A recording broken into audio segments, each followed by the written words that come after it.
Here's the deal. We gotta set ourselves up. See, retirement is the long game. We gotta make moves and make them early. Set up goals. Don't worry about a setback. Just save up and stack up to reach them. Let's put ourselves in the right position. Pre-game to greater things. Start building your retirement plan at thisispretirement.org. Brought to you by AARP and the Ad Council. For 75 years, the Muscular Dystrophy Association's voices have thundered through the halls of Congress.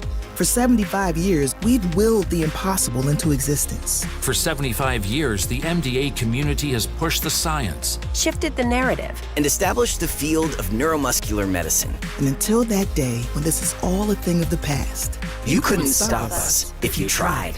Join us and celebrate 75 years of breakthroughs at MDA75.org. My mom has decided to learn to paint, and she's good. My dad's now into creative cuisine, and I've already put on 6 pounds. Learning new things comes with age. My mom, she started forgetting my name and what we're talking about. Forgetting well-known things doesn't. Memory loss may be a sign of Alzheimer's disease. Early detection gives you and your loved one time to plan for the future. Learn the warning signs of Alzheimer's at 10signs.org. Brought to you by the Alzheimer's Association and the Ad Council. Milwaukee Black Talk lives here on 1017 FM and 1510 AM, W269DL Milwaukee, and WGKB Waukesha.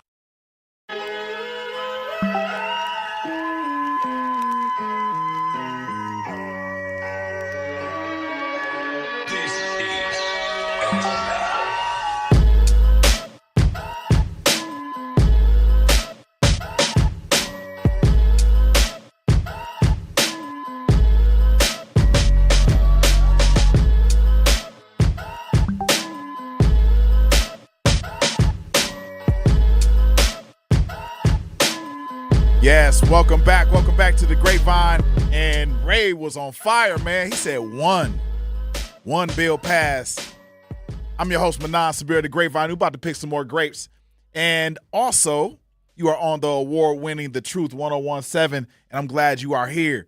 I'm glad you with me. But we got a lot to discuss today because we got a lot to discuss. A black woman was found hanging from a tree in the back of her house, Jackson, Mississippi, Monday night.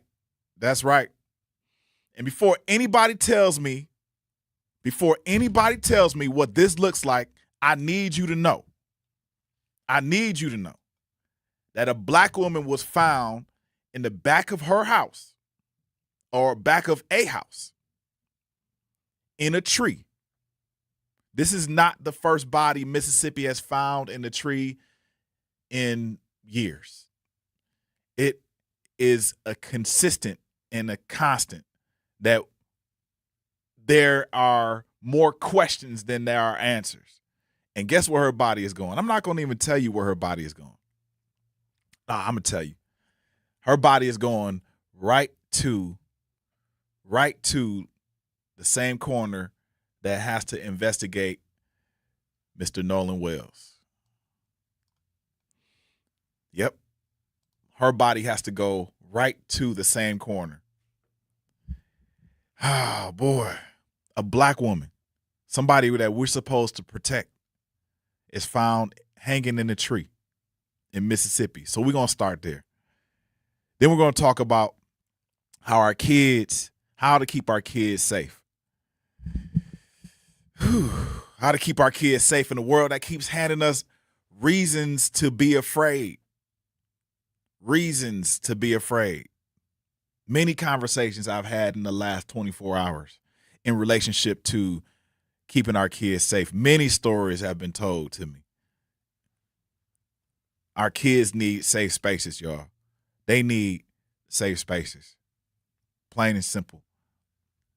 And at 2:30, I've got 2 men virtually coming on, Brother Lou and Brother Jamil Tyler, because we need to talk about what those safe spaces actually look like. What those safe spaces actually look like when black men show up and be super, not just for themselves, but for everybody else. When black men show up, the entire space changes. So when we show up, when we're honest with ourselves, that's what happens. Then at the top of the hour, we're going to talk about a Detroit area judge. This happened last year, but I had to tell you, a lot of the fallout's coming. Called herself a new racist on tape. She called herself a new racist on tape. She resigned. Yes, she did. It was a judge, a Detroit judge, called herself a new racist. And I need you to understand what the fallout is. I need you to understand what exactly, whose lives she was ruling over while she felt that way. She felt some type of way. And Milwaukee today, I'm going to tell you, today is the 3rd anniversary of the hat toss. Today is the 3rd anniversary of the hat toss, of the Montgomery Riverboat Brawl. Not the Montgomery, Alabama, not the anniversary of King crossing the bridge, whatever. Nah, the Montgomery, Alabama Riverboat Brawl. I ain't wearing my shirt. We need a shirt. Right? No, I already have one. You got one? Yeah. That's why, hey, look, you can have my hat. I'm just going to toss it in the air. Listen, the Montgomery, Alabama Riverboat Brawl with Blockwoman, the captain, and then the old men. I don't know what should we call them? The bench riders? Yeah, because they came with it. The chokers. I'm gonna call them the chokers because that's all they was doing is just choking people out. So we're gonna close there. We're gonna have some fun, but first we're gonna have a little seriousness too. Trees, truth, and the bat signal. That's what I'm gonna call it today. Trees, truth, and the bat signal. I should talk about. No, I ain't gonna talk about it. Let's get into it. This is the Grapevine. I'm glad y'all here, man. Jackson, Mississippi. A young lady, I think 18, maybe 21 years old, was found on the 3rd. Police found her body in the back of a house in Jackson, Mississippi.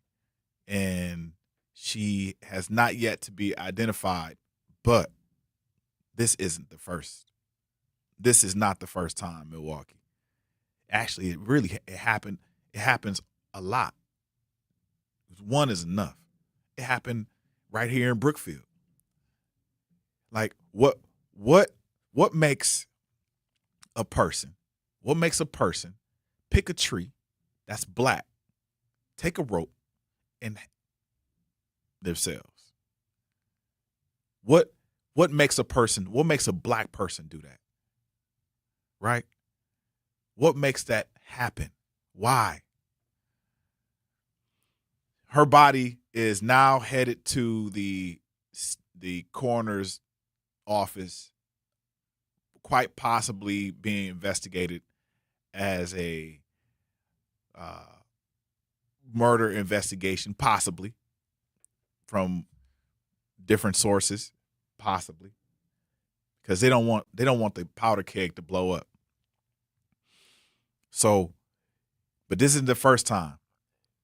Last September, an 18-year-old at Delta State University named Trey Reed was found hanging from a tree in his own campus in Cleveland, Mississippi. If you know where Cleveland, Mississippi is, you know what I'm talking about. People ruled it a suicide. But his family didn't really buy it, nor did the attorney. The attorney, of course, is Ben Crump. And he helped get an independent autopsy. Mississippi got a lot of history of lynchings, covering up lots of murders in relationship to black people in their state.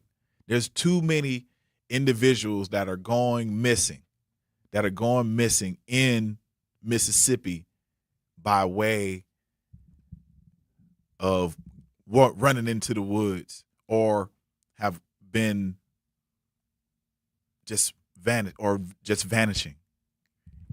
And then there's too many hangings. There's enough hangings in Mississippi for investigators to conduct independent investigations. enough hangings. That's too much. This is too much, y'all. Like this same case, this case from yesterday, day before yesterday, is being sent to the medical examiner's office that is handling Nolan Wells' case.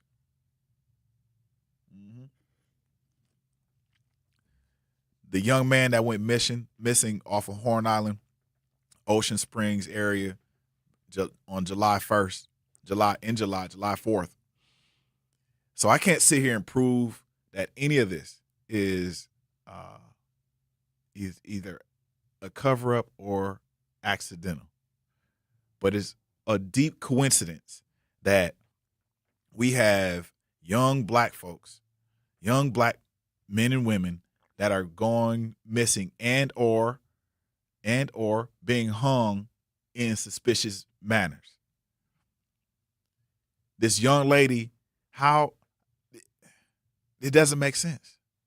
This doesn't make sense. So you're going to go out in the back of your house, take a rope, and hang yourself. None of this makes sense. None of it makes any sense.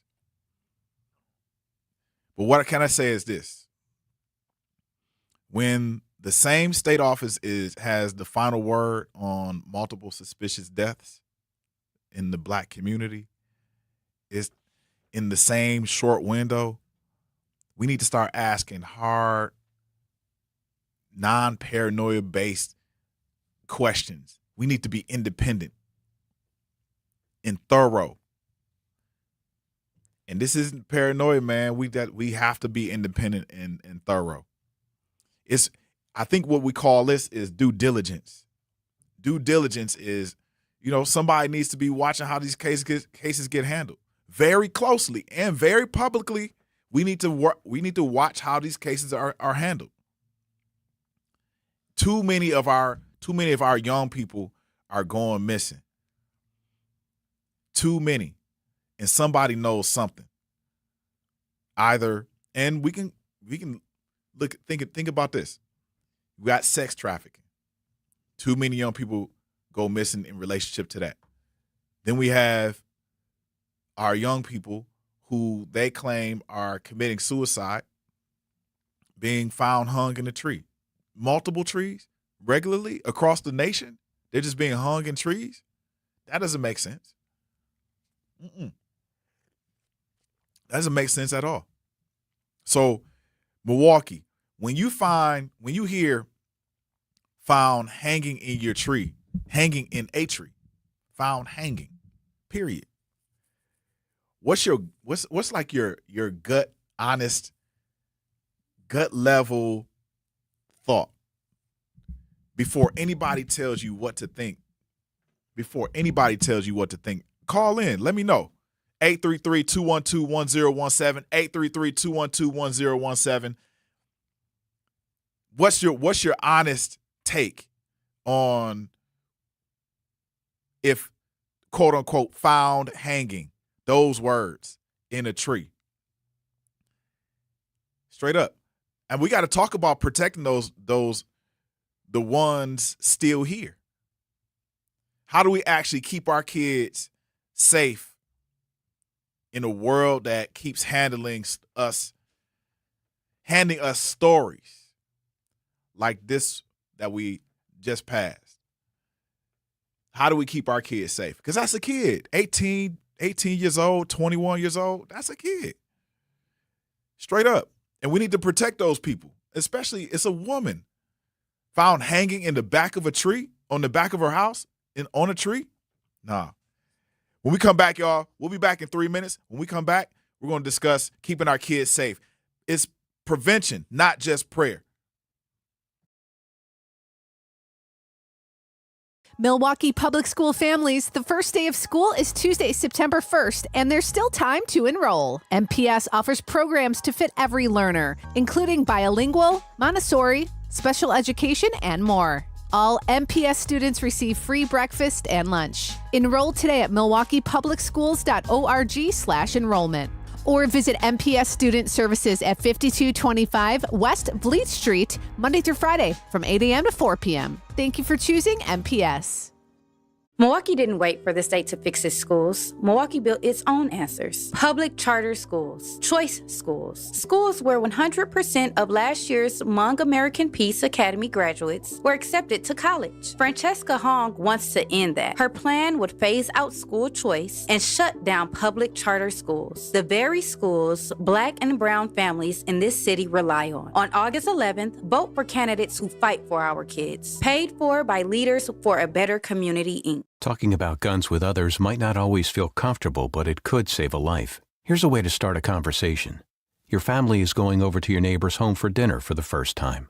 How would you ask if there are any unlocked guns in the home? Hey, we're so excited for tonight. Before we come over, though, may I ask if there are any unlocked guns in your home? Our guns are stored securely, locked in a safe that the kids can't access. Awesome. Learn how to have the conversation at agreetoagree.org. Brought to you by the Ad Council.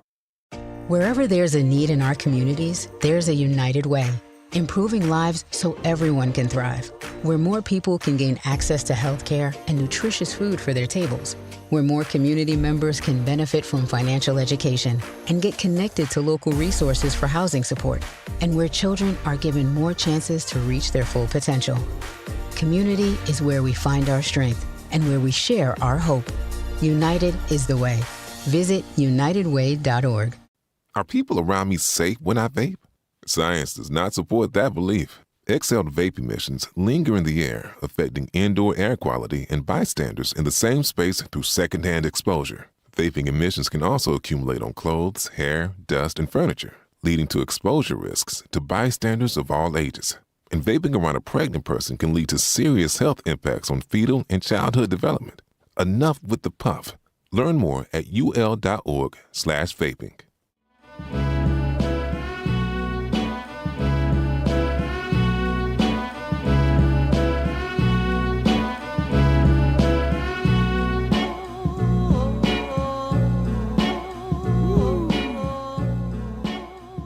Man, yes, Milwaukee, welcome back.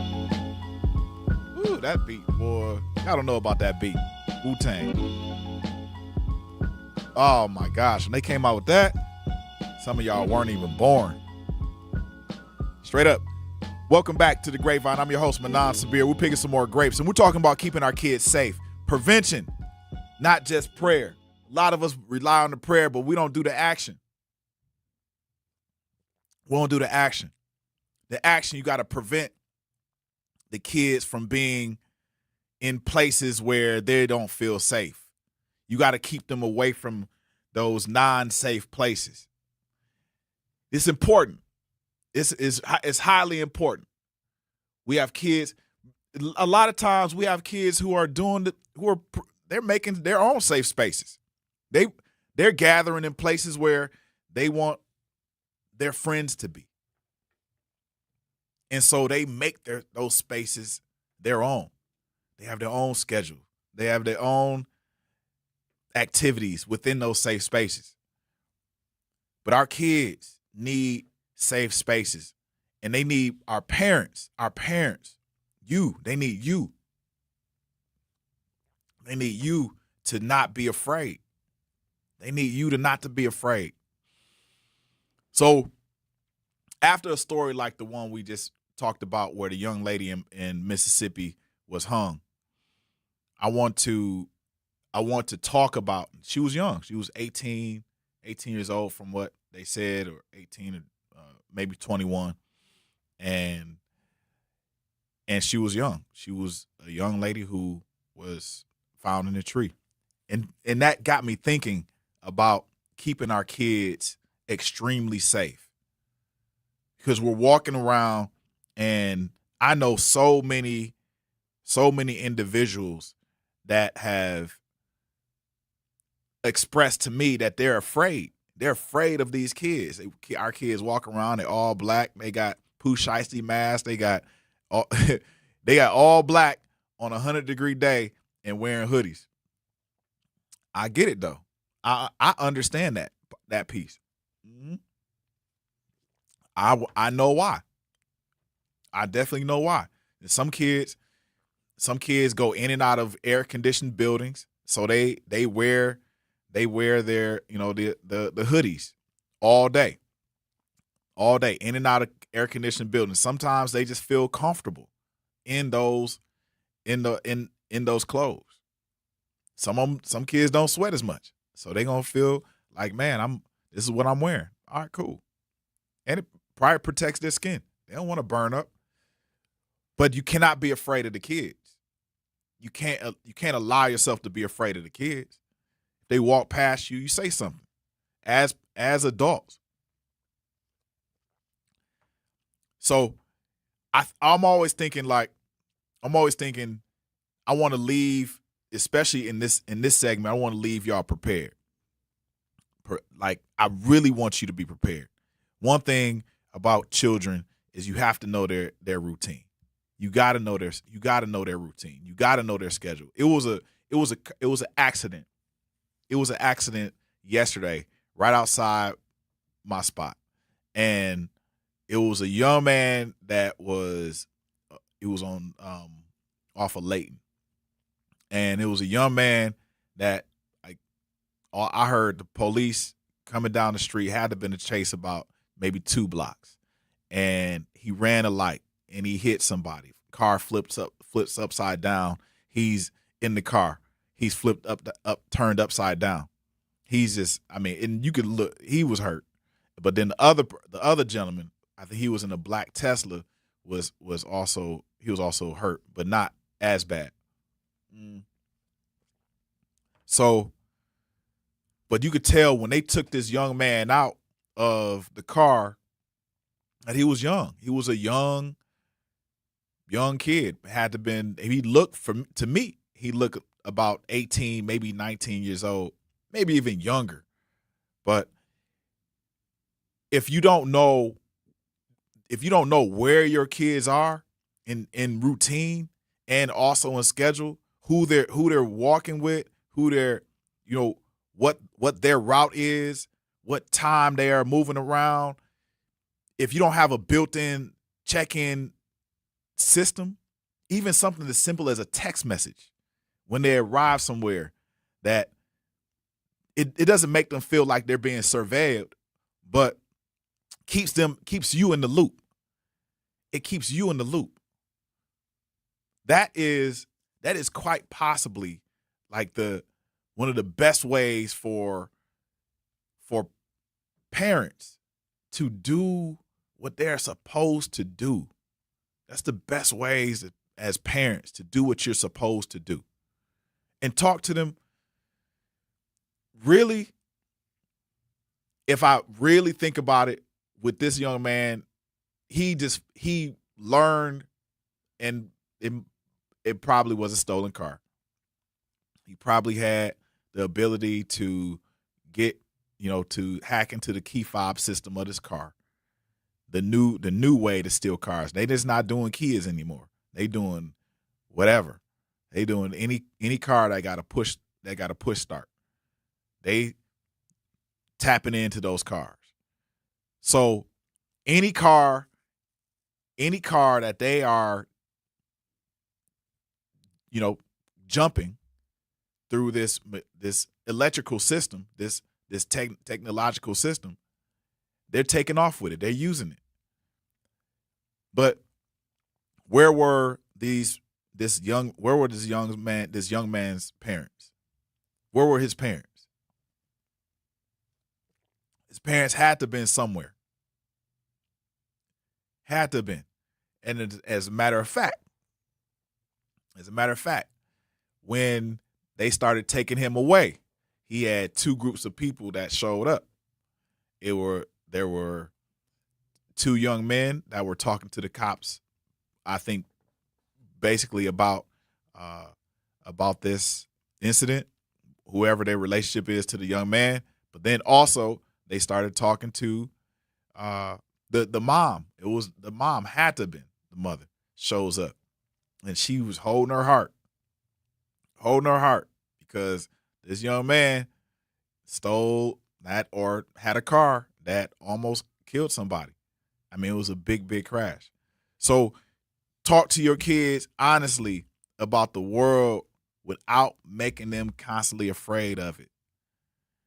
Like kids understand, and maybe I'm wrong. Maybe y'all know some things I don't. But kids understand real risk.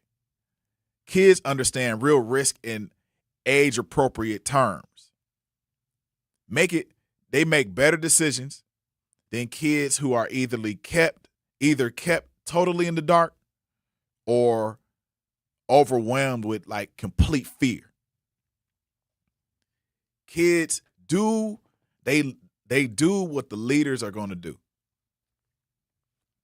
And if you're a leader, man, in your household, get that done. Have a direct and clear and clean conversation with your child. Straight up.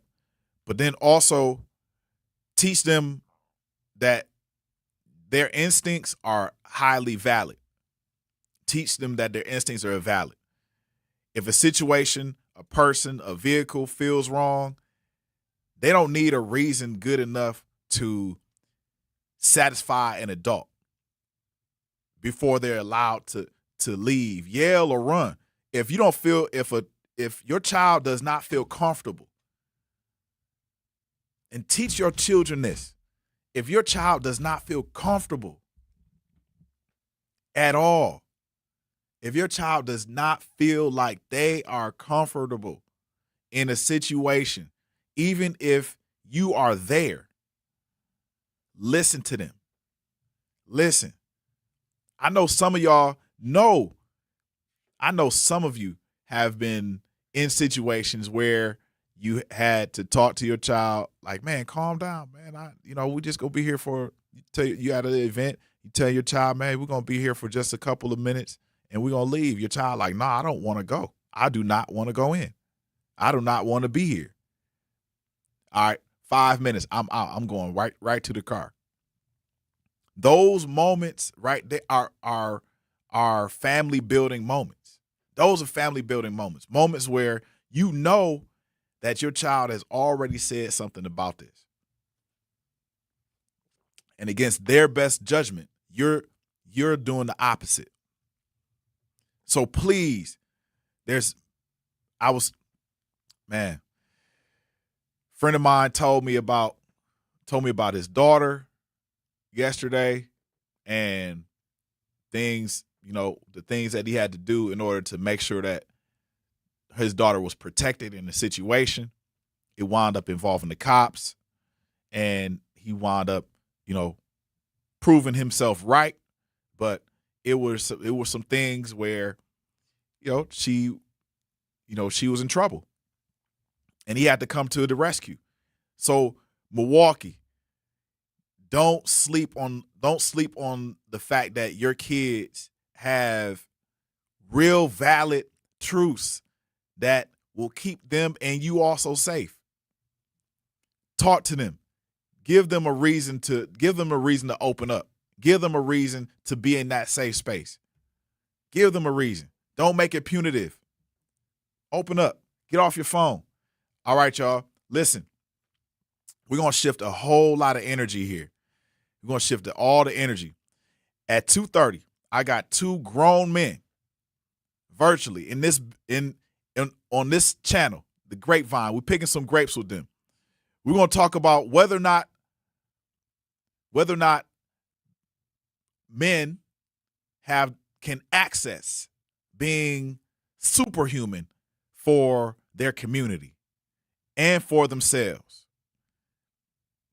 When we come back, we're going to talk to Brother Lou and Jamil Tyler, two black men healers. We'll see you in 3 on the Grapevine. Educators Credit Union is more than a place to manage your money. They're where your financial possibilities take shape. They're more than transactions. They're conversations about your financial goals. More than numbers, they're community advocates who support free, local events that are accessible to all. They foster community because we are stronger together. Educators Credit Union is people helping people. Become a member at ECU.com. Insured by NCUA. Membership eligibility required. This is an urgent message about voting in Wisconsin. The primary election is August 11th. This is your chance to help decide Wisconsin's future. Early voting is happening right now, and Election Day is next Tuesday, August 11th. Go to myvote.wi.gov to find your polling place. And remember, you can register to vote right up through Election Day. Make your voice heard. Go vote. Paid for by Wisconsin Future Rising. My mom has decided to learn to paint, and she's good. My dad's now into creative cuisine, and I've already put on 6 pounds. Learning new things comes with age. My mom? She started forgetting my name and what we're talking about. Forgetting well-known things doesn't. Memory loss may be a sign of Alzheimer's disease. Early detection gives you and your loved one time to plan for the future. Learn the warning signs of Alzheimer's at 10signs.org. Brought to you by the Alzheimer's Association and the Ad Council. The possibility of lung cancer can be pretty scary, especially if you're one of approximately 8 million current or former smokers at high risk. That's why SaveByTheScan.org wants you to know that now there's a breakthrough low-dose CT scan that can detect lung cancer early, and it only takes 60 seconds. You stop smoking, now start screening. For an easy quiz to see if you're eligible, visit SaveByTheScan.org. It could save your life. SaveByTheScan.org is brought to you by the American Lung Association's Lung Force Initiative and the Ad Council. Reading aloud to children sharpens their listening skills, expands their vocabularies, and nurtures a lifelong love of reading. That's why Reading is Fundamental, the nation's leading children's literacy nonprofit, offers free monthly read-alouds by popular authors through its Rally to Read program. Visit rallytoread.org to watch the read-alouds and discover exciting reading activities for school and home. Visit rallytoread.org today.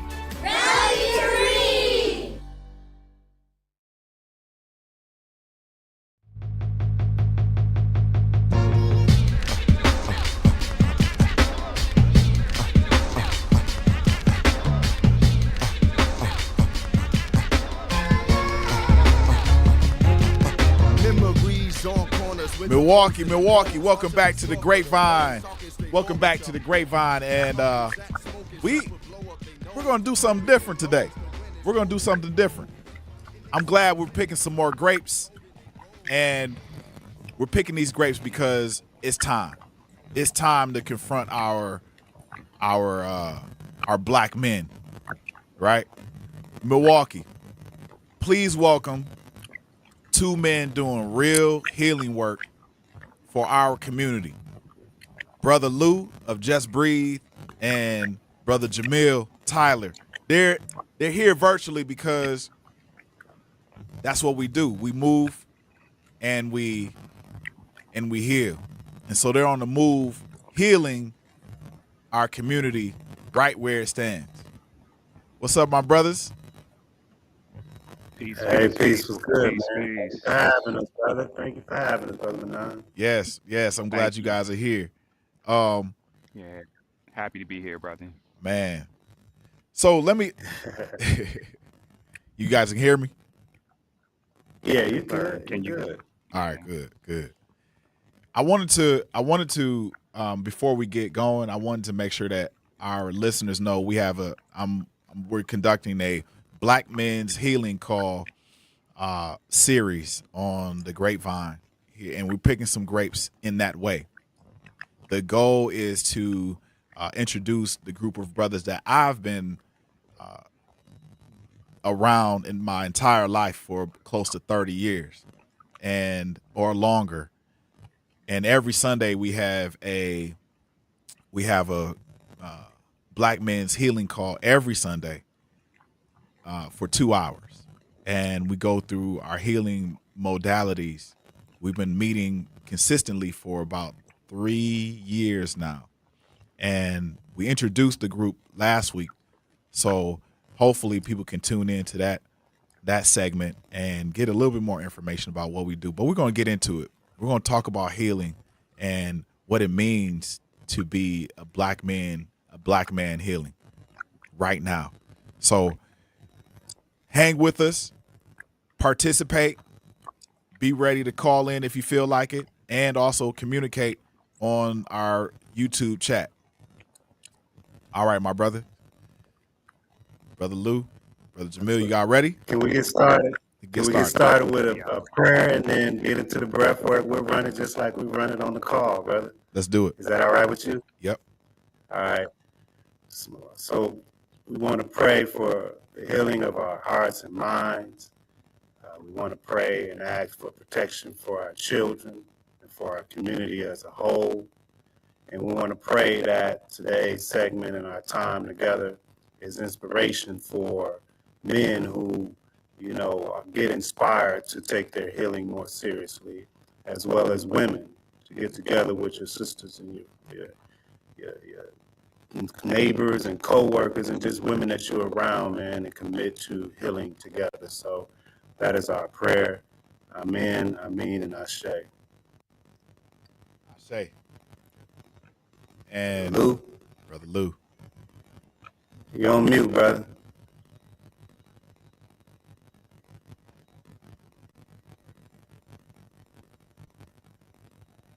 We got you. I hear you, Lou.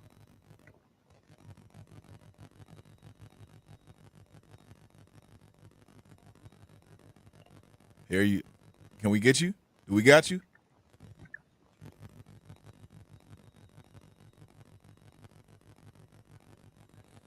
Hello? Hello? Yes, sir, Okay. brothers. My apologies. Yeah, I'm we back. go. Can you hear me? Yes, we got you. Yes, we got you. Wonderful. Brothers, while we're here, why don't we take a few deep breaths like we usually do together? The first deep breath that we want to take, the listeners can do this with us, whether you're in your car, wherever you are, whether you're in your car, whether you are at home, whether you are at your desk. This will be the time for you to release some of that tension and that stress off your body. So let's do this, brothers, with each other. Let's take these first few deep breaths. The first deep breath that we're going to take is for acceptance of everything that we brought today to this session. Let's take a deep breath in and release, exhale out. And when we inhale through the nose and exhale audibly through the mouth to release that stress. Second deep breath that we take is going to be for the awareness of our mind, our body, and our spirit, our mind, meeting those emotions, meeting our heart, meeting our will right now in the moment. Everybody take a deep breath in, full of awareness, and exhale out. And then a final deep breath is going to be for the alignment of us here, all on this call here together, joining together as a collective. Let's take a deep breath in and exhale out. Yeah. All right. Here we go. Gratitude. Yes. So to get started, just to run people in a kind of format, we usually do this in a 2-hour period, but we're breaking this down in a microscopic view so people understand what to do when they are either with their family and or with family and friends. So, Brother Jamil. Yeah, so just to give people, some perspective and just a point of view, we have the Brothers Healing Call, as you said, and the Brothers Healing Call basically was a call for us to come together and start taking our healing seriously as a collective of men.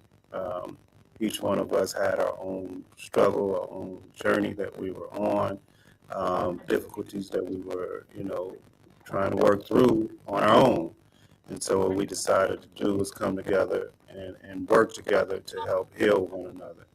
And so that's the reason for all of this, for the Brothers Healing Call.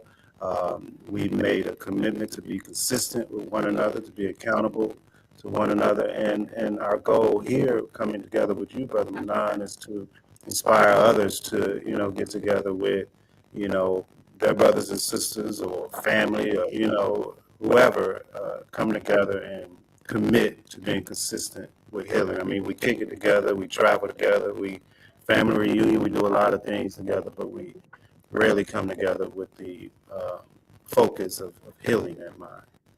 That's right. So what does healing actually look like in relationship to Black men? Before we even talk about everybody else, right? what does healing actually look like? And I'm gonna take a step back because I want this to be as organic of a conversation as possible. Brother Lou, go ahead. That's on you. Absolutely. We talk about healing. As I was listening to you, Brother Manan, in the first segment, you were talking about the children and the youth specifically. And, I think about healing, and I think about all of us, how we all kind of met each other in our teenage years, in our adolescence. And we think about the things that we were susceptible to as well. So I think about healing, even some of those wounds from us being, teenagers ourselves or going through our own childhood wounds, and then us being healed and being able to raise sons and daughters, as healed people within community.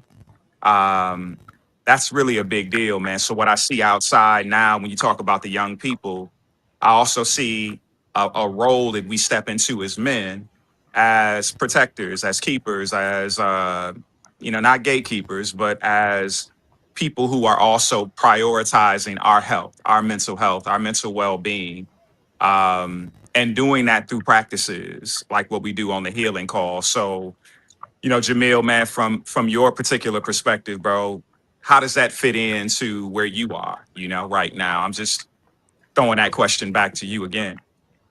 That's good. And this is what we do. Like we support each other's growth through challenging growth and asking each other essential questions that we have to really reflect upon and look within. And when I think about what healing means, it means becoming more aware of self, right? Aware of, things that were passed down to you from your mother's side or your father's side, things that weren't even yours, right? You were just born into a set of conditions, and things have been impressed upon you, and over the years you pick these things up, and all of the different types of trauma. Many of us on the call, many of the brothers grew up without our fathers, which left a significant childhood wound on us. And that's the same thing that you see with a lot of the youngsters who, you might see acting up in the community.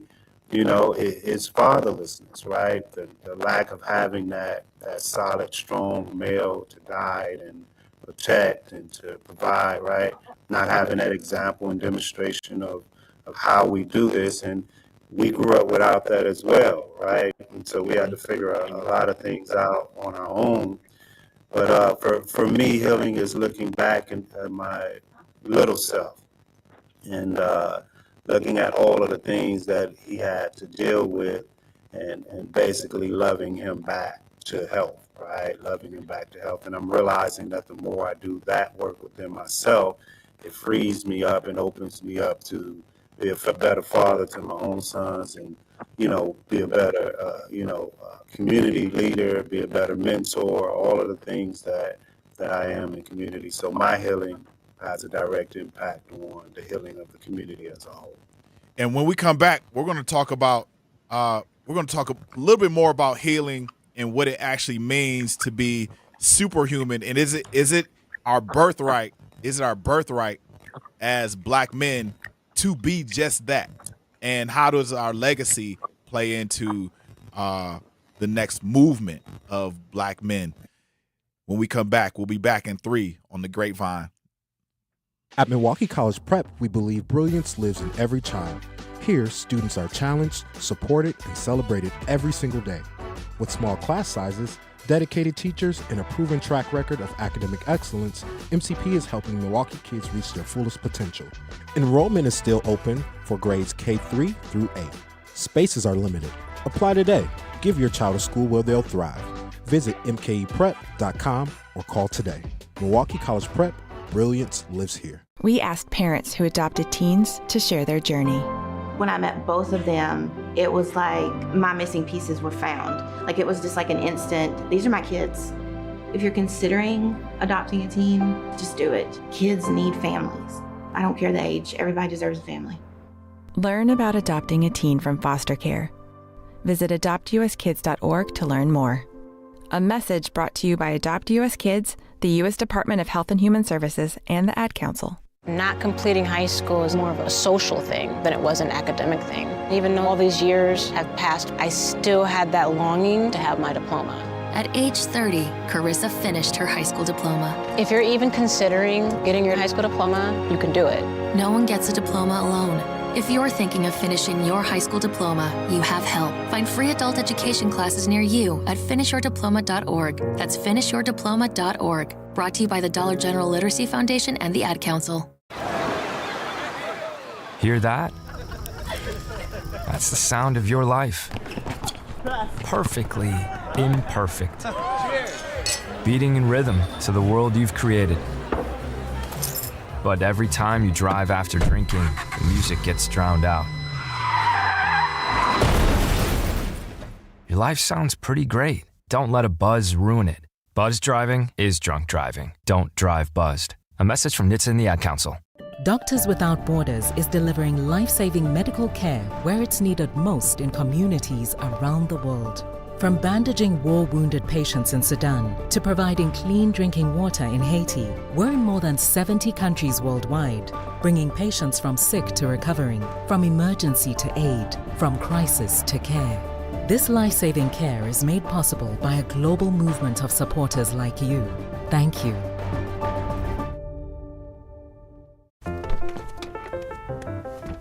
Mommy, can I sit in the front seat just this one time? Please, please, please. No, not yet. But why? Because I love you, and you're just not ready yet. Now, get in the back so I can get you in your car seat, please. Putting your kids in the right seat for their age and size is an act of love. Check that your kids are in the right seat at nhtsa.gov/the right seat. Love protects. A message from NHTSA and the Ad Council.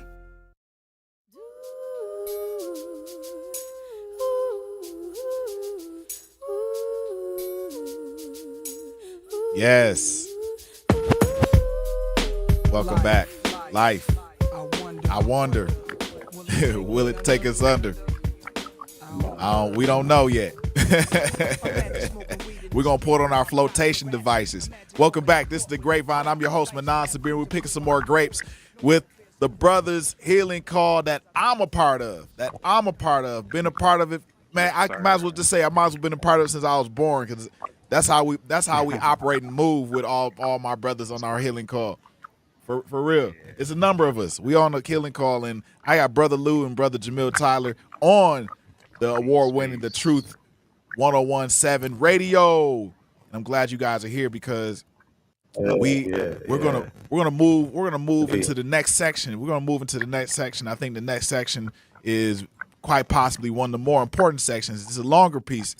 We started with a prayer and also breathing, and went into just an explanation of what Black men should be doing in our community. But now I'm going to take a step back, and this is a part of the conversation where I take a step back and I allow my brothers to conduct the orchestra.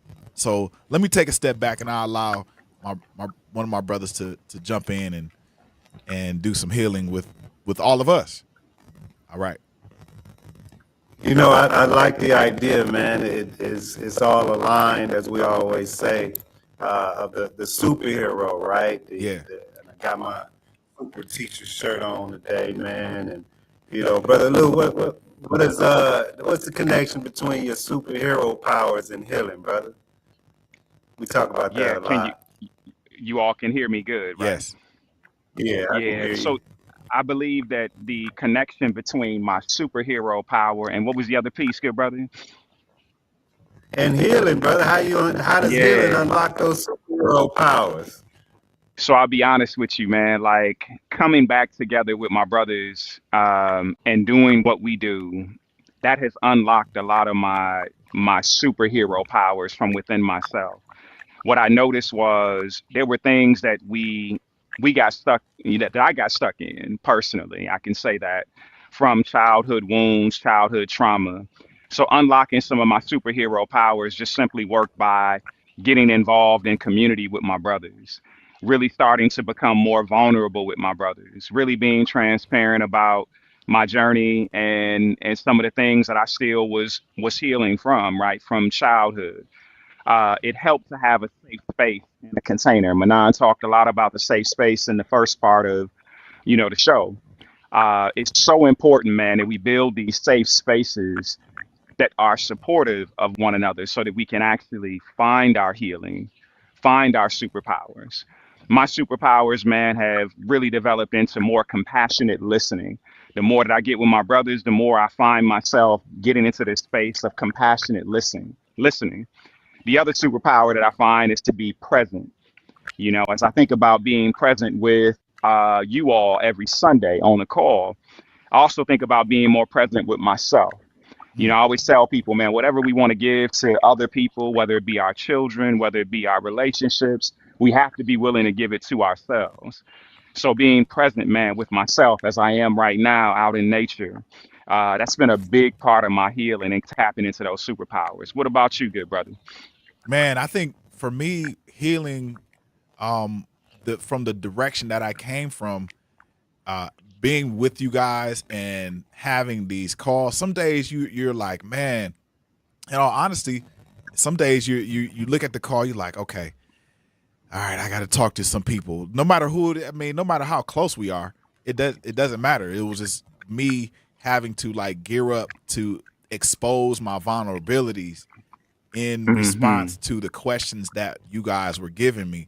And also these exercises. You guys were, we were going through writing exercises. We did yoga on Zoom. We did breathing exercises. We were doing a lot of crying. It was a lot of crying, a lot.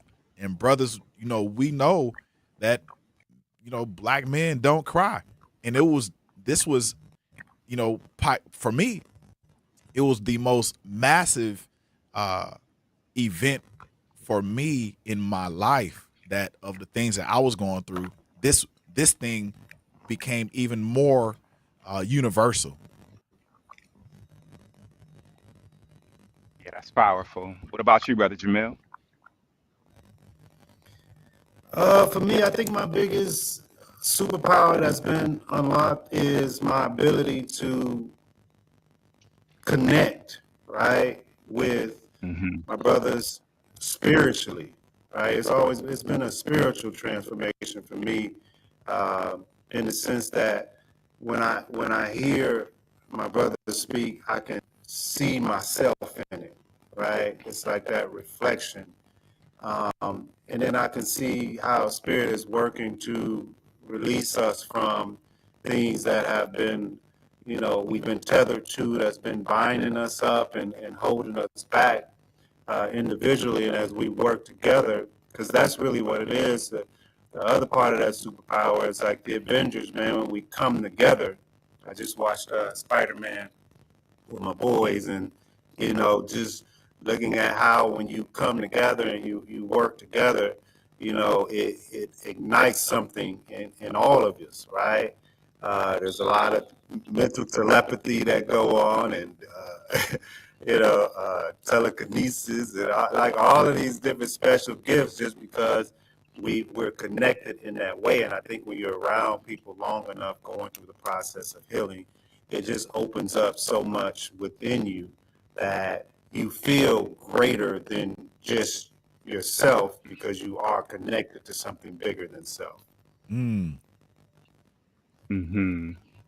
Yeah, that's a powerful statement, man. Manon, as I'm thinking about this show, man, like you talk about the grapevine, they say that the fruit is out there, man, but you got to go out on the vine to get it, right? Yeah. So a lot of times, man, that's where we are with our healing, man. You just got to go out on the limb. You got to go out on the limb to go get that great fruit, man. So I feel like that's a big part of what we do. And this whole program is called The Truth, man. It's like being willing to be exposed, right? Yeah. In front of others, right? And to take that risk, right? But it has to be safety there, right? There has to be that safe space container there. So I think that exposure is very important, man. So I'm excited to bring this kind of exposure to, radio, to your show, to other listeners, and I hope it benefits people to think about how they too can begin to have this healing transformation in their world with a group of their friends or people that they feel safe with. Yes. I for us, we always talk about, and I think we first even started out. Now, this was my first time talking about shadow work and how shadow work is valuable, is powerful in so many ways. Am I right? Very much so. Yeah, I know that. Yeah, I know we did the series on showing the shadows some love, and we talked a lot about, how to do that. What does that mean? It looks like, looking inside of our judgments and our opinions and our views of everyone and being able to see ourselves reflected, as my dear brother said, in one another, right? So being able to look at your dear brother here going through a transformation of his own and being able to see your own reflection through his experiences, that was a big part of what we did. And I think many people could connect with others, man, just by simply having a lot of grace for what you see people going through and knowing that it could be an experience that you've had or something that you could go through too, and just being able to humanize everything, man, on this journey. So yeah, that's been a big part of our collective as well, just showing that shadow some love and getting into that healing work as well. So this is the the microscopic view of a Black man's healing call. We hope everybody that is tuned in and is tuning in can see how we are trying to relay a message in a short amount of time, and we're just testing this format out. But before we go, we want to make sure that we leave out of our space with proper intention and proper purposefulness. So we'll have a prayer and also breathing to breathe us in, to breathe us out, and also pray us out, and we can be done. So yes, indeed. Go ahead. So why don't we take those deep breaths, and I'll pass the mic over to my brother. We'll take 3 deep breaths again, everyone here. The first one, just for the time that we've had today to refresh our mind and to renew our spirit, right? And get a fresh perspective today. So let's take a deep breath in for that refresh time. And exhale out. The second deep breath will be for the resetting of our nervous system, the time that we've had to reset our nervous system, which is very grateful that we've done this for ourselves today. I'm pretty sure to let some of that stress and that tension go. Deep breath in for the reset. And exhale out. And the third deep breath will be for the restoration or the reconnection back to our peacefulness within. Deep breath in and exhale out. Yes. Brother Jamil. Yes, indeed. As we close in prayer, we ask that we were successful in inspiring people out here who are listening to take their healing serious. We pray that we are protected and rightly guided. We pray that we are healing just by having these kinds of conversations. And we pray that everybody is in acceptance of where we are. However, also looking forward to where we can be as we envision, right, a world that's better for us all. Amen, amen, and ashe. Amen. Amen, ashe. Ashe. Ashe. Hey, y'all. Thank you, guys. Thank you, Brother Lou, Brother Jamil. I appreciate you guys coming on to the Grapevine. We'll be back next week, but we might be back with some more people on this line, baby. So tune in to the Brothers Healing Call next week, 2:30 on Wednesday. We're going to come with some more healing because we need it in our communities. Thank you, brothers. Thank you, everybody, for tuning in. We'll be back in 3 minutes on the Grapevine. Life's better with American Family Insurance because we know you love working weekends. If it means working on your dream home, both inside and out.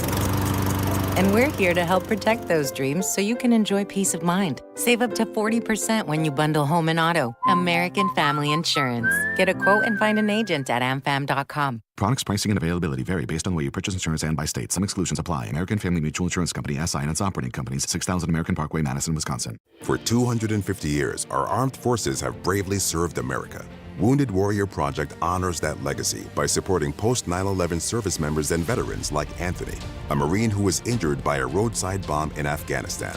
They carried me through my injuries, my not just my physical, but my mental. And seeing other vets doing the same thing helped me tell myself, hey, you can do this. Join us in honoring warriors at woundedwarriorproject.org/America. In the United States, a vehicle is stolen every 31 seconds, about as long as this message. Luckily, you can take a few easy steps to protect your car in the same amount of time. Remove your valuables, roll up your windows, don't leave your car running unattended, lock your doors, and take your keys or fob. If you have information about a crime, call the police. If you suspect insurance fraud, also call 800-TEL-NICB. A public service message from the National Insurance Crime Bureau. I always had to be so good, no one could ignore me. Carve my path with data and drive. But some people only see who I am on paper. The paper ceiling, the limitations from degree screens to stereotypes that are holding back over 70 million stars. Workers skilled through alternative routes rather than a bachelor's degree. It's time for skills to speak for themselves. Find resources for breaking through barriers at tearthepaperceiling.org. Brought to you by Opportunity at Work and the Ad Council. I'm Chris Jackamick. I served in the United States Air Force and I deployed 3 times. So in 2017, I was serving as an Air Force First Sergeant. Our motto in that role is my job is people, everyone is my business. But unfortunately in that year, I would lose my own brother, Lance Corporal Adam Jackamick, to suicide. The majority of veteran suicides are from guns. I store my weapons securely, not only for myself, but for my family. Store all your guns securely. Help stop suicide. My service never stops. Brought to you by End Family Fire and the Ad Council. Milwaukee Black Talk lives here on 1017 FM and 1510 AM, W269DL Milwaukee, and WGKB Waukesha.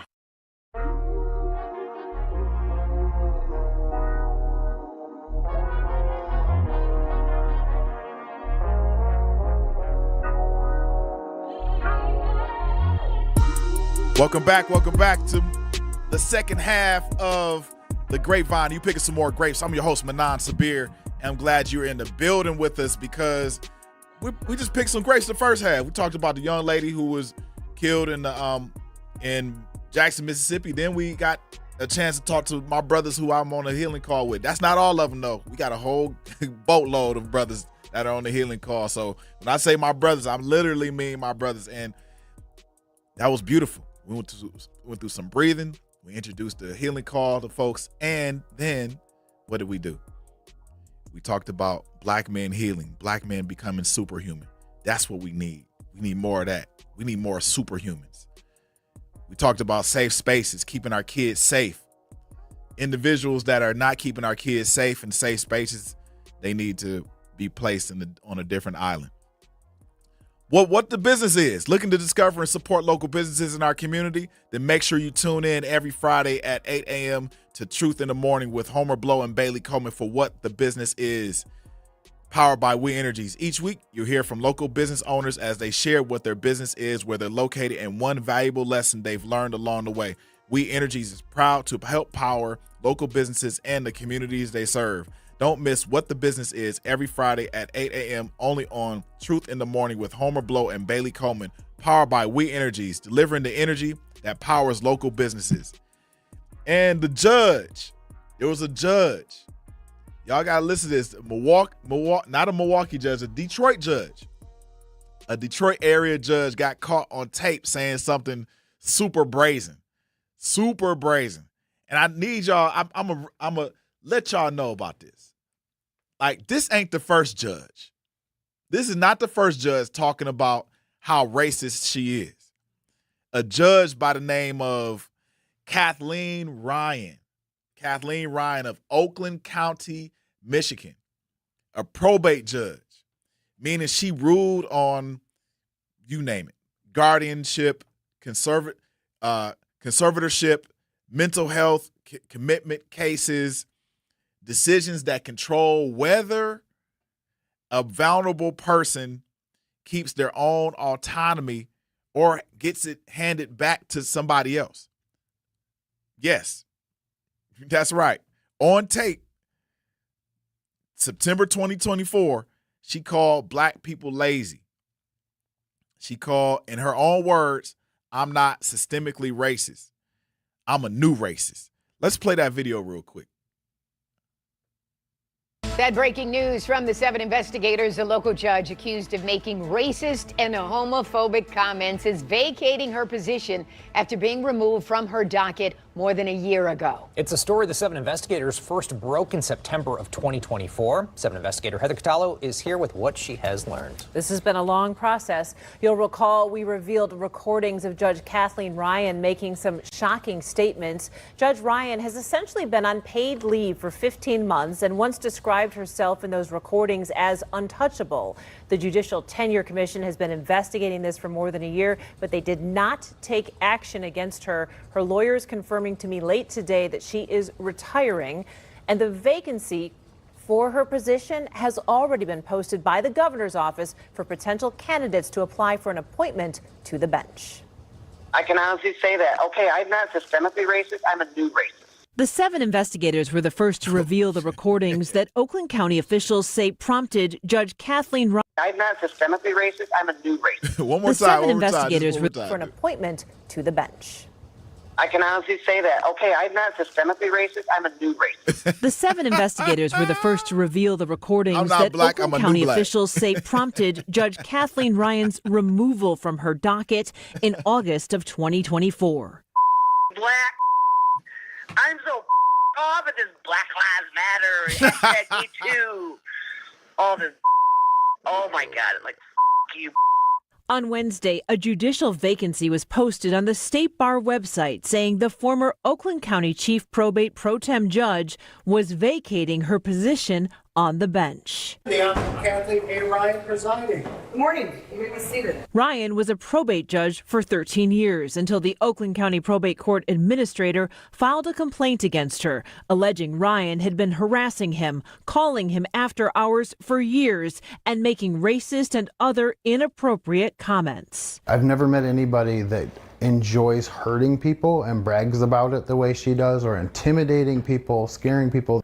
Hutton says his complaint was not acted on for months, so he then sent the recordings of his calls with Judge Ryan to state and county officials. I just want to make it right, and I want the people in Oakland County that come to court to get a fair shake, to have their day in court, to have an unbiased trier of facts. If you're black from any other country, you're doing way better. If you're an American black person, then you're a lazy piece of. Judge Ryan has been paid for the last 15 months while she was out of the courthouse, and taxpayers have been footing the bill for visiting judges to handle her docket. Now her lawyers say she is retiring and leaving the bench. Judicial Tenure Commission investigations are not public unless they reach the point of the JTC filing formal charges. Again, that did not happen in this case, so the results of that will not be made public. Now, meanwhile, I did speak with one of Judge Ryan's colleagues, Judge Daniel A. O'Brien. He said Judge Ryan was a good judge, and he expressed frustration that the court was left with visiting judges for so long while the JTC investigated, saying that really left a lot of cases not having continuity. So at least there's some resolution. Yeah. She's retiring. So let's talk about racism. And my question was, there's no Google search on judges being racist. Like, how many judges do we know have documented cases of this, of themselves being new racist or racist? Like, what, you know what the implications of a judge being racist in court cases that you probably try are maybe 60% minority? That has to, man, the fallout has to be crazy. The fallout has to be absolutely nuts. Now, whether or not she called criminal cases or not, that remains to be held up. But what she is a person who has to judge without bias. So she decides who is believed, who is considered competent, who controls another person's body, money, future. This is crazy. This is absolutely nuts. The major implications are like guardianship and personal freedom, that she should decide whether or not an elderly person or someone with disability is incapable of controlling their own life. And this level of racial bias may have influenced whom she viewed as responsible. If you look at family control, and she ruled in disputes over who should care for vulnerable relatives, that her racism, her bias could affect whether she trusted a black parent, sibling, and or caregiver. I mean, if you were in front of a judge, and you, of course, you are not going to know whether or not they're not an old racist, they're a new racist. You're not going to know about that. But you dang sure can possibly test that theory out by showing up in court and getting something that's obviously proven beyond a shadow of a doubt yours. It's going to show your way. It's obtuse. It's lean towards your way, and the judge completely rules against it. Completely. That is something that we'd have to think about. That is something that we have to think about. She probably ruled over due process violations and all that. Credibility decisions. Like calling black people lazy raises the question of whether or not she believed in those credibility decisions, whether or not she believed black witnesses, attorneys, and families as readily as white ones. Wow, this is absolutely amazing. But we know for our purview, we know what this is saying. We know what this is saying. He not only it's crazy because the guy was like, man, she is a good judge. It's like he's trying to save face for snitching, but he let the cat out the bag. He probably witnessed, and you can only imagine the level of conversations that he's heard that he got tired of hearing just because he wanted to save his job, but he could not sit back and let it happen again. I mean, he may be a white dude, but he actually told on a new racist. So that's the craziest part. How we have new racists. What is the definition of a new racist? What is the definition of a new racist? What's the gap? What's the difference between an old racist and a new racist? What is that? Are we saying to ourselves like these new racists, man, they're back, they're into lynching again? They're into lynching black people in Mississippi. They're into hiding evidence in unsolved murders. Are they into all of that? Those are the new racists, right? They use technology, and the old racists use flip phones or rotary phones. What is a new racist? What does that mean? Does that mean that you're ruling as a judge? You're ruling against every case that doesn't go in the favor of, that goes against the favor of black people and everybody else? What is that? The new racist? Man, we have to demand. I think especially in our courts, we need to demand better accountability for our judges, and especially the ones who are new racists. We're gonna come back.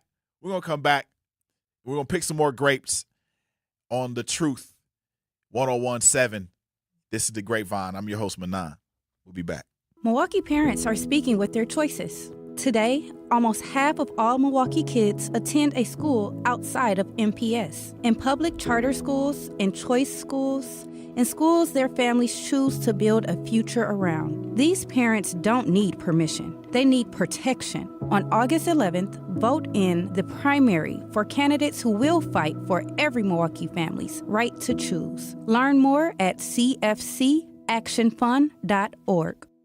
Milwaukee, are you ready to level up? Your journey to financial freedom, wealth building, entrepreneurship, and personal success starts right here with On the Journey with Coach Erica. Join Coach Erica Odom for live, real, impactful conversations that educate, motivate, and empower you to take control of your financial future and build the life you deserve. Listen live every other Saturday beginning September 12th from 11 a.m. to noon, and catch the replay the following Sunday from 11 a.m. to noon, only on 101.7 The Truth. Discover more at ericaodomjourney.com. Milwaukee, your weekdays have a new rhythm. Start your mornings with conversations that matter. Again, I'm the legendary Homer Blow, along with my girl, Bailey Coleman. Truth in the Morning with Homer Blow and Bailey Coleman. Weekdays, 7 to 9 a.m. Then keep it locked with the voice of the community. And the more you know and the more skills you have, the more training you have, the better off your community is. The Truth with Sherwin Hughes, 9 a.m. to noon. Lunch is on us, turning up your midday vibe. It's your boy Ray Nitty and my co-host Maybe Shannon. It's the lunch break with Ray Nitty and Maybe Shannon, noon to 2 p.m. And don't stop there. Keep the conversation going with the Grapevine with Manan Sabir. That's right. I'm your host, Manan Sabir. Bringing the stories and voices you need to hear, 2 to 4 p.m. Then we're closing out your day with energy. Lots of it. It's your girl, Jazz Tyler. We are live and direct. Tap in with Jazz Tyler every afternoon, 4 to 7 p.m. Your home for Milwaukee conversations. The award-winning 101.7 The Truth. And here's Heather with the weather.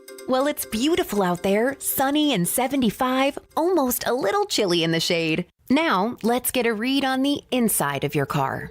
It is hot. You've only been parked a short time and it's already 99 degrees in there.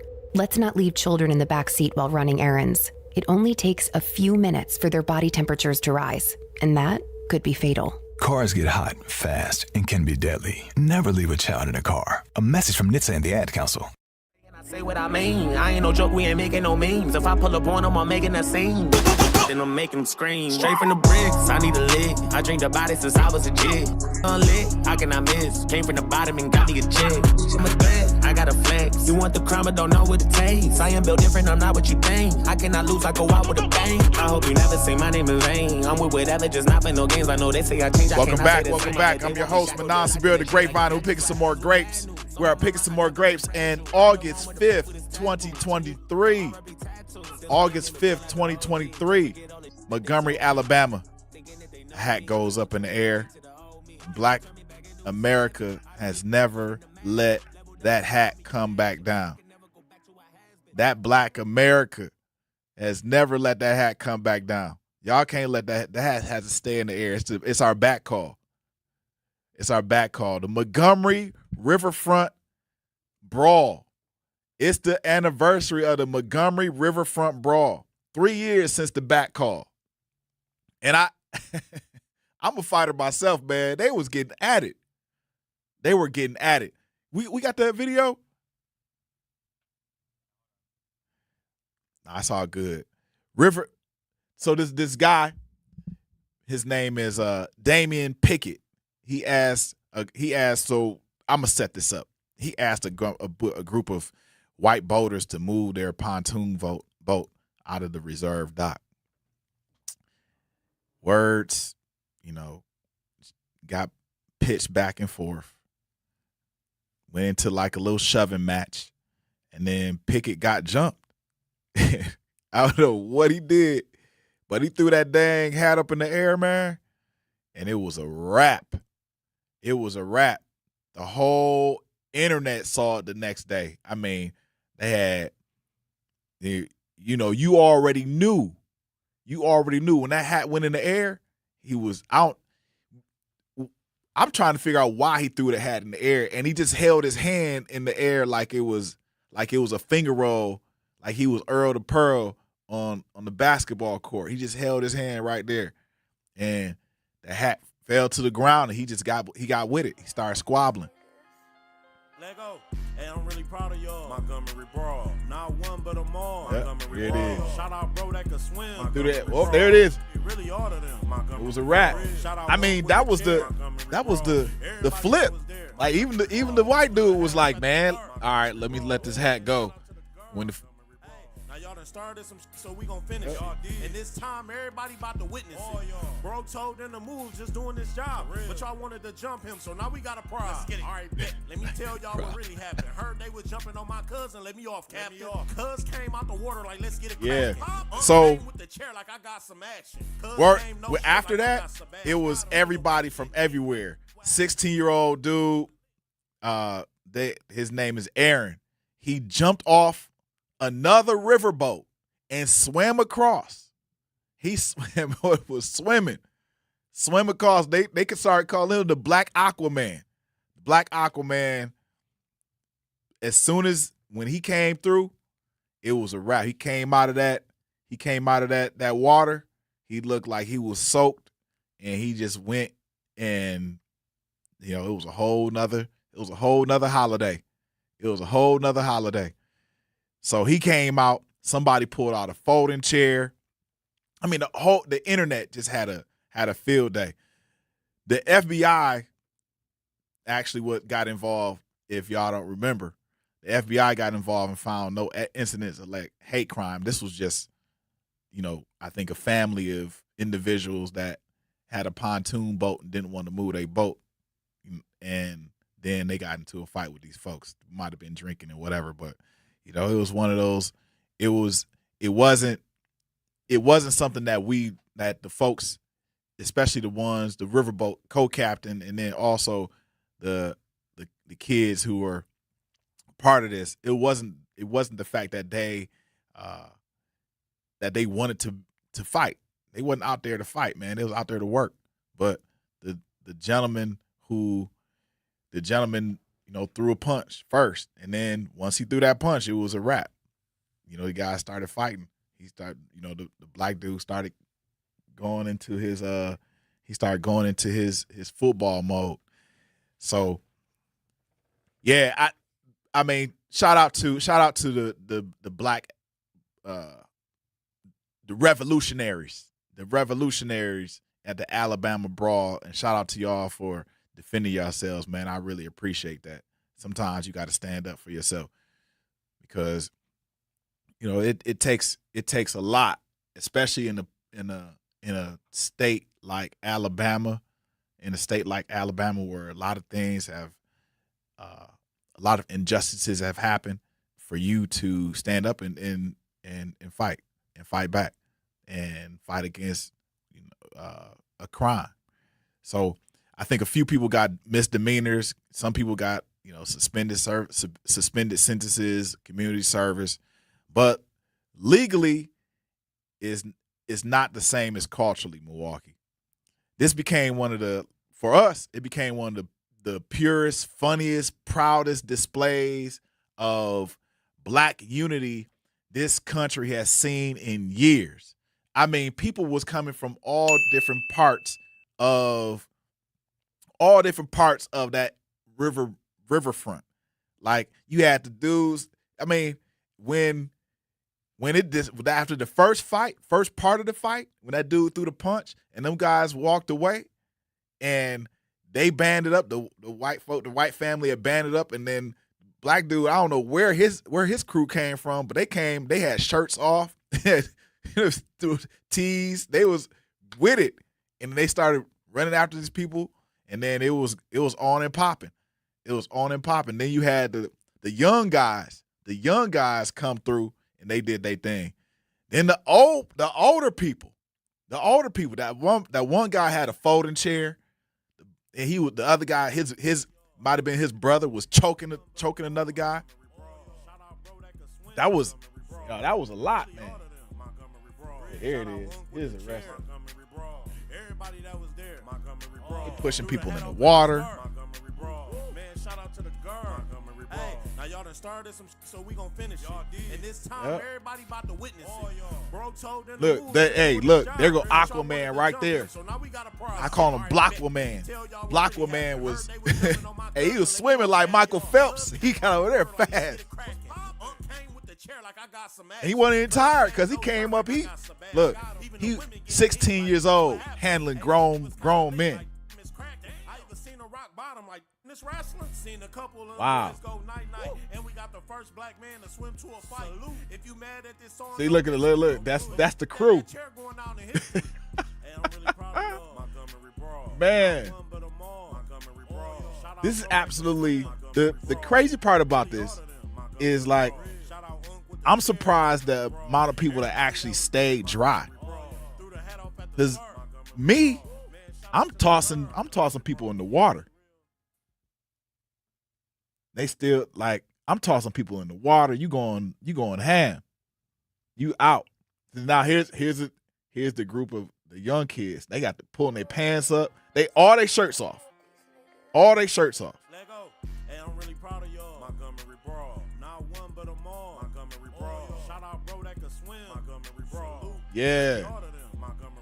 We had to show the antithesis to, to the hanging and stuff like that. Y'all can't. This is what happens. It's what happens when you mess with us. You get black woman giving you 21 right hands in the dome piece. I mean, he hit the dude so many times. Wow. Y'all got it, man. This right here is absolutely one of the things I wanted to discuss today because we're watching it. If you're on the radio, we're watching the entire video. The video goes bananas. The ladies should never have jumped into this, and because they were collateral damage, a part of this. One guy gave her a left hook. I don't think he wanted to, but it looked like, for me, as a fighter, we call that a check left hook. Check, you don't go all the way through. You just, give him a little. We call it the side piece. Call it side piece. And now you get the old men. The old men are trying to prevent the other dudes. The old men are trying to prevent the other guys from. Yeah. And so now you got two dudes in yellow and in purple, and then you got the women fighting the women, going after the women. They giving them kicks and punches. I don't advocate for unnecessary violence, but I do advocate for taking up for yourself. And if it involves many other, there's the folding chair. He's folding people up. They had to arrest him because he was the one that took he didn't use his hands. He actually used an actual weapon, so they probably gave him a misdemeanor. Ain't really hurt because it was a plastic folding chair. But ultimately they arrested all the white guys and a female, I think 2 or 3 black dudes. So yeah, I mean, you got to look at it. You have to look at it. This is fighting back is okay. So I want to connect this back to many things that we talked about. We talked about a tree in Jackson, Mississippi, and the young lady losing her life. Judge hiding hate, hat in the air, an entire community not waiting for permission. They did it because they needed to do it. So shout out to the Alabama Brawl folks down there. We see y'all. We don't forget y'all. August 5th, we'll never forget. This is almost like a John Brown's revolutionary, Nat Turner's revolution. We see y'all. So Milwaukee, y'all let me know. What did Chantel? I'm gonna go to the chat. Oh yeah, Jasmine West says, "Hey y'all." Mohib Dyer says, "Indeed, you're talking about the brothers that were just on." Mohib Dyer said, "Good job, brothers." Chantel Bacchus says, "And they say we can't swim. Yeah, we can swim." Yes. Yeah, we need an outro. We need an outro for this segment. Yep. And they say we can't swim. Yeah, we can swim. When it's time to swim, we're gonna swim. And we're gonna swing chair.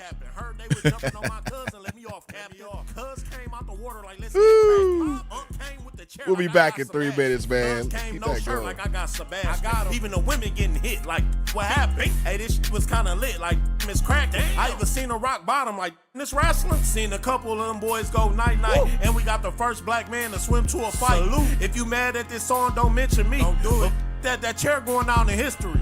Hey, I'm really proud of y'all. Montgomery Brawl. Not one but them all. Montgomery Brawl. Shout out bro that can swim. Montgomery Brawl. Salute. Really all of them. Montgomery Brawl. Shout out Unc with the chair. Montgomery Brawl. Everybody that was there. Montgomery Brawl. Threw the hat off at the start. Montgomery Brawl. Man, shout out to the girl. Montgomery Brawl. Yeah, this a real good moment in history right now. Let us all smile. Salute.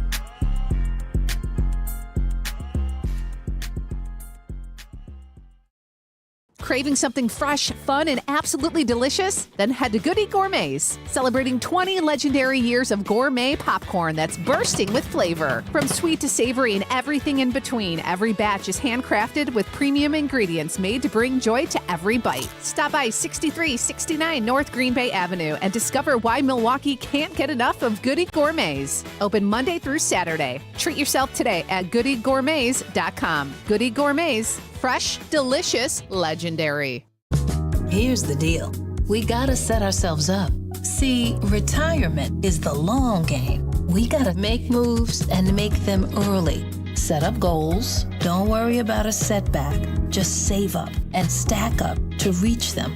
Let's put ourselves in the right position. Pre-game to greater things. Start building your retirement plan at thisispretirement.org. Brought to you by AARP and the Ad Council. For 75 years, the Muscular Dystrophy Association's voices have thundered through the halls of Congress. For 75 years, we've willed the impossible into existence. For 75 years, the MDA community has pushed the science, shifted the narrative, and established the field of neuromuscular medicine. And until that day, when this is all a thing of the past, you couldn't stop us if you tried.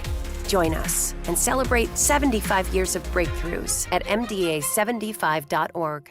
Talking about guns with others might not always feel comfortable, but it could save a life. Here's a way to start a conversation. Your family is going over to your neighbor's home for dinner for the first time. How would you ask if there are any unlocked guns in the home? Hey, we're so excited for tonight. Before we come over, though, may I ask if there are any unlocked guns in your home? Our guns are stored securely, locked in a safe that the kids can't access. Awesome. Learn how to have the conversation at agreetoagree.org. Brought to you by the Ad Council. Wherever there's a need in our communities, there's a United Way. Improving lives so everyone can thrive. Where more people can gain access to health care and nutritious food for their tables. Where more community members can benefit from financial education and get connected to local resources for housing support. And where children are given more chances to reach their full potential. Community is where we find our strength and where we share our hope. United is the way. Visit unitedway.org. This is the Bloomberg Black Business Beat, brought to you by FidelityInvestments.com. Billionaire Mark Cuban is buying a minority stake in the soon-to-be Las Vegas Athletics through Harbinger Sports Partners, a firm he's general partner and president of. Rashawn Williams is founder and chief investment officer at Harbinger and a proud Morehouse College graduate. He spoke to Bloomberg about how he sees big opportunity in Vegas as sports enters what he calls his Sports 2.0 thesis. They're not just looking at themselves as a ball team. They are looking at themselves as an entertainment company. What are you doing with that ballpark when you're not having baseball games? What are you doing with the football stadium when you're not having football games? You want to rent it out. Concerts, corporate events. What's the concert and entertainment capital of the world? It's Las Vegas. Rashawn Williams on Bloomberg. The A's are expected to move into a new $2 billion venue in Vegas in 2028. I'm Bloomberg's Justin Milliner on the Black Business Beat.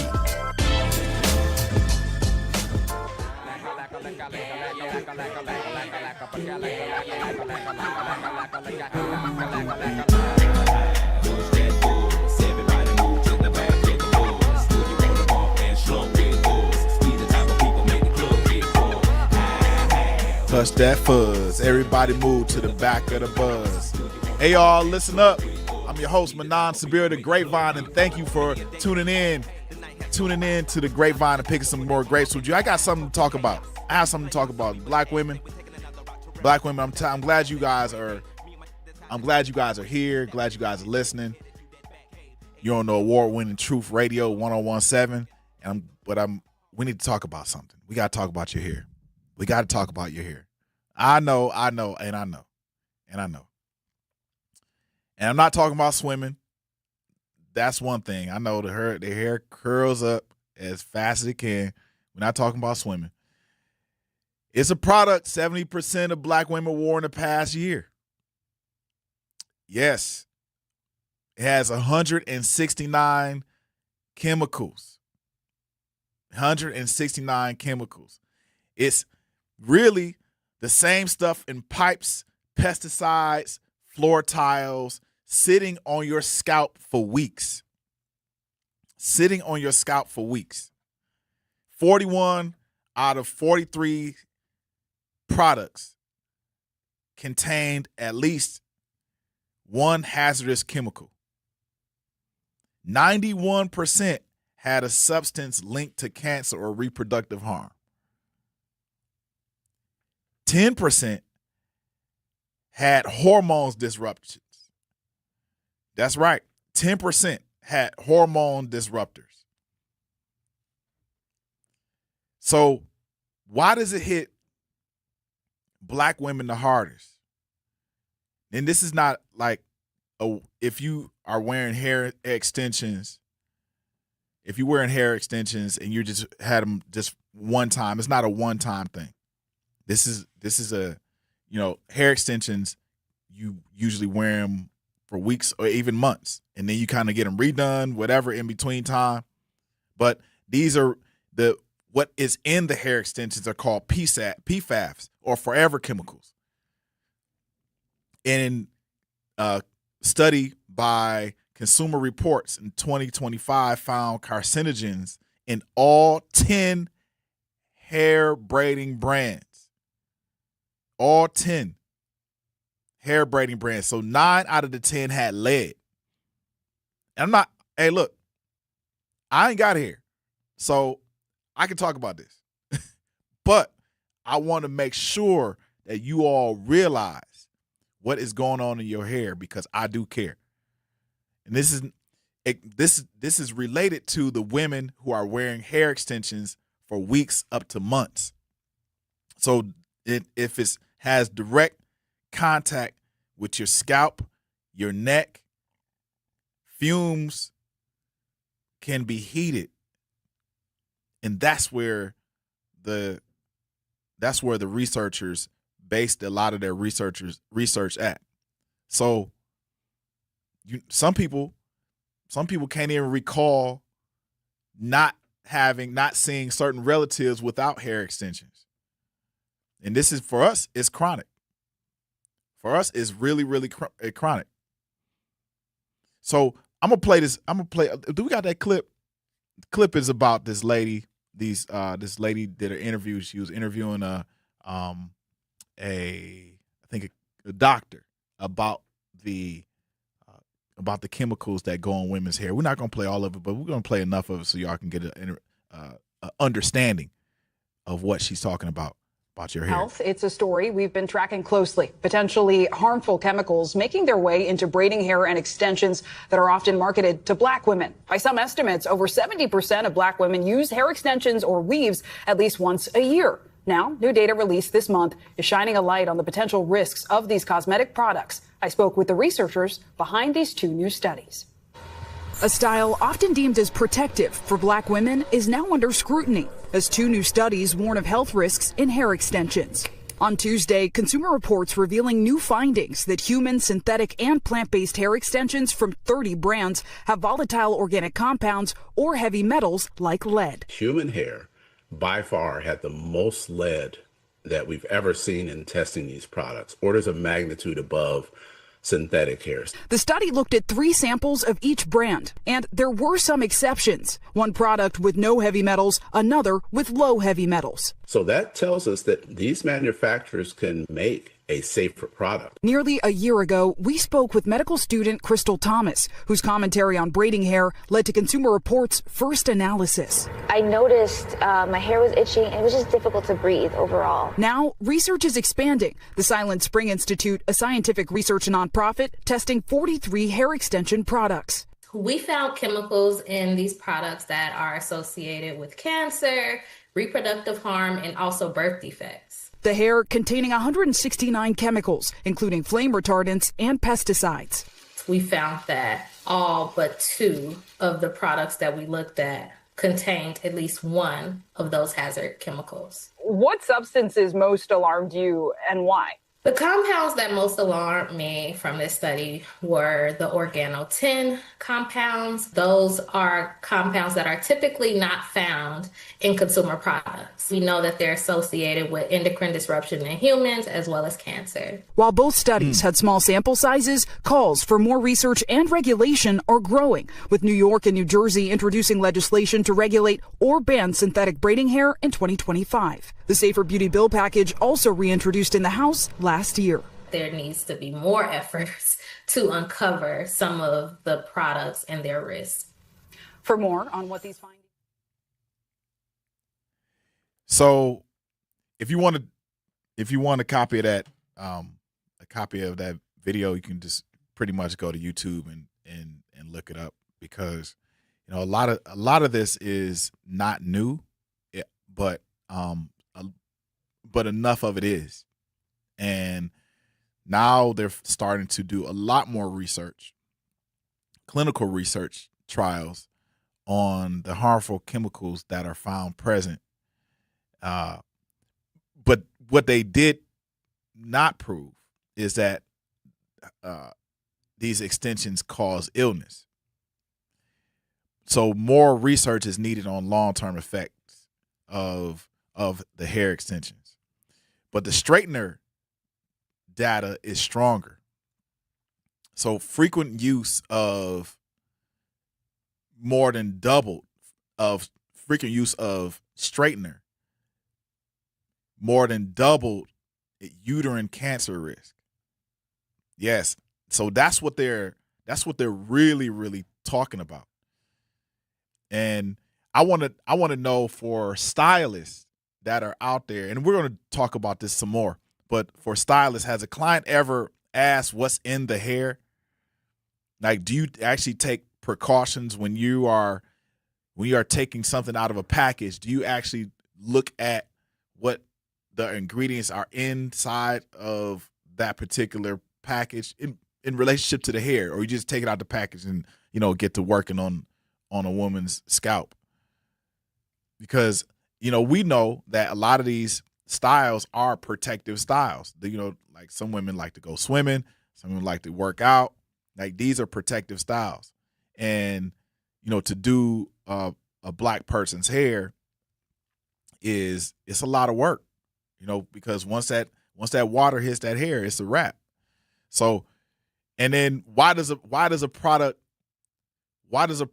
this widely used still have no ingredient label in 2026? Like, where is the outrage for women who are facing, especially black women who have to, maneuver around hair care? Where is the outrage for women in response to the ingredients that need to be placed on very harmful products? I mean, from the researcher's perspective. Like, I want to know. They have a bill that's out. They have a bill, it's a federal bill. It's a cosmetic safety for communities of color and professional salon workers act. So what they're aiming to do is they're aiming to put extensions. I don't know if the bill passed. We can find out, but they're aiming to put extensions under FDA for the first time. Now, I get it.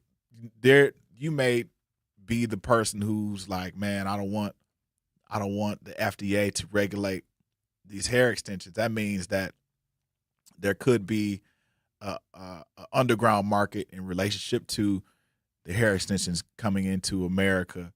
But man, I would rather the FDA regulate, and for what it matters, I'd rather the FDA regulate hair extensions then our women continue to wear them and be faced with 169 distinct chemicals in your hair that you don't even know. We barely know the amount of chemicals and ingredients that go into cake batter. So I can just imagine the amount of chemicals that are in our hair. Come on, y'all. Let's think about this. I want to know what you think. Hit me up on the chat, YouTube chat, or give me a shout, 833-212-1017, 833-212-1017. I want to hear from you.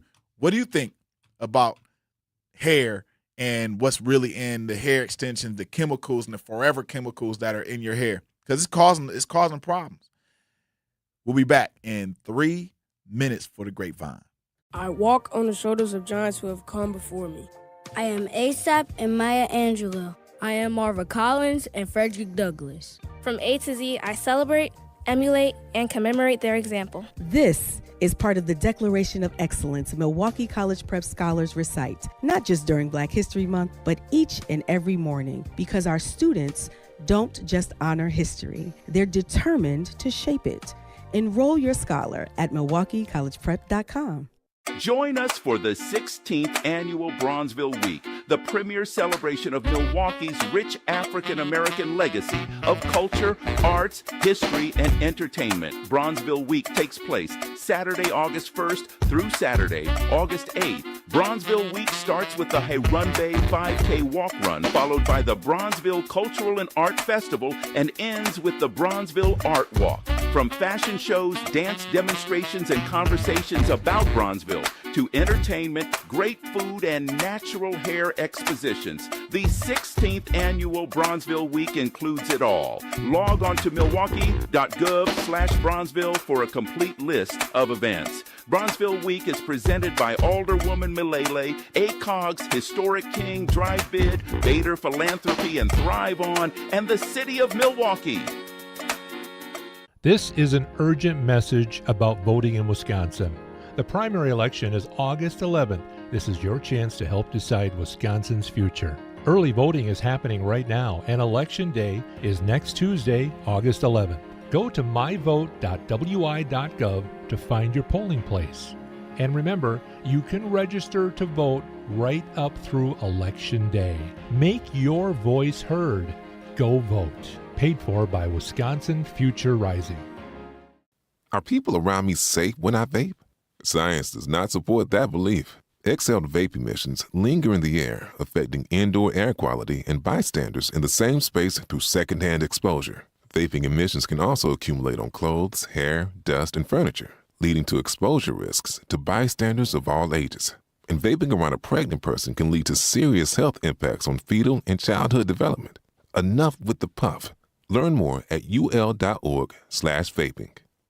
My mom has decided to learn to paint, and she's good. My dad's now into creative cuisine, and I've already put on 6 pounds. Learning new things comes with age. My mom, she started forgetting my name and what we're talking about. Forgetting well-known things doesn't. Memory loss may be a sign of Alzheimer's disease. Early detection gives you and your loved one time to plan for the future. Learn the warning signs of Alzheimer's at 10signs.org. Brought to you by the Alzheimer's Association and the Ad Council.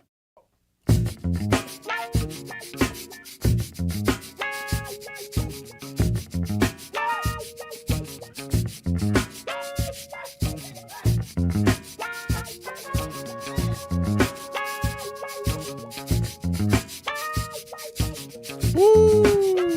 This is the last piece of advice I'm gonna give y'all. Welcome back to the Grapevine. I'm your host, Manan Sabir. Who picks some grapes? You're on the award-winning The Truth Radio. Yes, glad you're here because we got so much to talk. We had so much to talk about. So much. But American Family Insurance is a proud sponsor of The Truth. For almost 100 years, they've been committed to helping families protect what matters most: your home, your vehicle, and the dreams you're building every single day. And if you're a part of the Truth audience, you already know you work hard for yours. That's why having the right protection in place matters. American Family helps you stay ready for whatever life brings, so you can focus on moving forward. Insure carefully, Dream fearlessly with American Family Insurance. Get a quote or find an agent at amfam.com. My last piece of advice, y'all, and I'm going to close with this one question. When was the last time you looked at something your body wanted and told it, no, you don't control me? Not because you couldn't afford it. Not because you couldn't afford it. Not because the store was closed. Not because the doctor frightened you. But because you deliberately decided to exercise discipline. Yes, you decided to exercise discipline. I wonder if Black Milwaukee could fast together.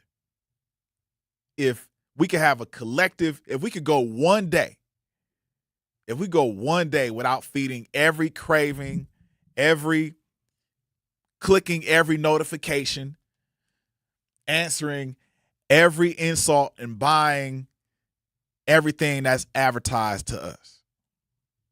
Because I think fasting isn't just an empty stomach. However, I do know that fasting is a way to prepare and repair your body. It's a way to we call that when you fast, you enter into this state of autophagy where your body after 24 hours allows itself to repair itself. It's like when a lion is attacked in the wild, and when that lion is attacked in the wild or is hurt, they're not going to go out and hunt. They're going to retreat and go back to wherever their lair is and try to heal. And I think for us, fasting is one of the ways in which we can heal. Fasting is one of the best ways in which we can heal. Imagine this. Imagine going 16 hours without eating, and then the rest of the day, which is 8 hours, using those 8 hours to eat. So you're eating, let's say you wake up in the morning, you don't eat. And then at, 10, 11, maybe, you wind up eating for that period of time, those 8 hours, right? So from 11 a.m. to 7 p.m. you're eating. You're going back to bed maybe around 9:30, 10 o'clock, and you're doing it again. Within those 8 hours, you can eat, you can drink, do whatever. But between 7 p.m. and 11 a.m., you're fasting. You're not doing anything. What do y'all think about that? Could you do it? Could you actually do it? Could that be a way to help you repair your body?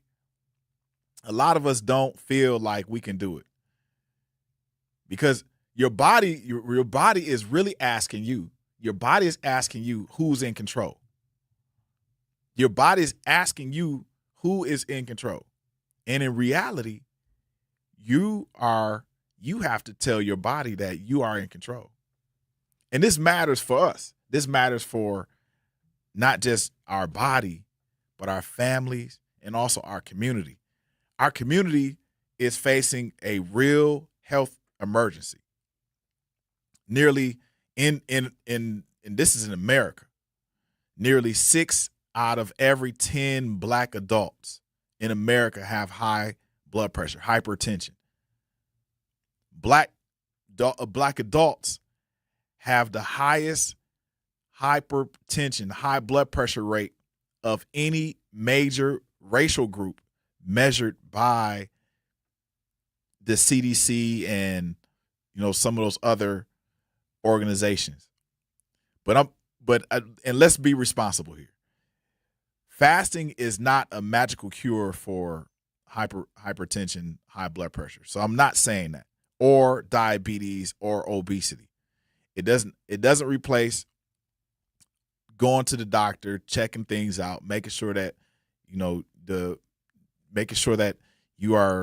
you got to make sure that you are using the proper steps. If you need medication, get the medication. If you need movement, do movement. If you need nutritious food, do the nutritious food or seek medical care. But remember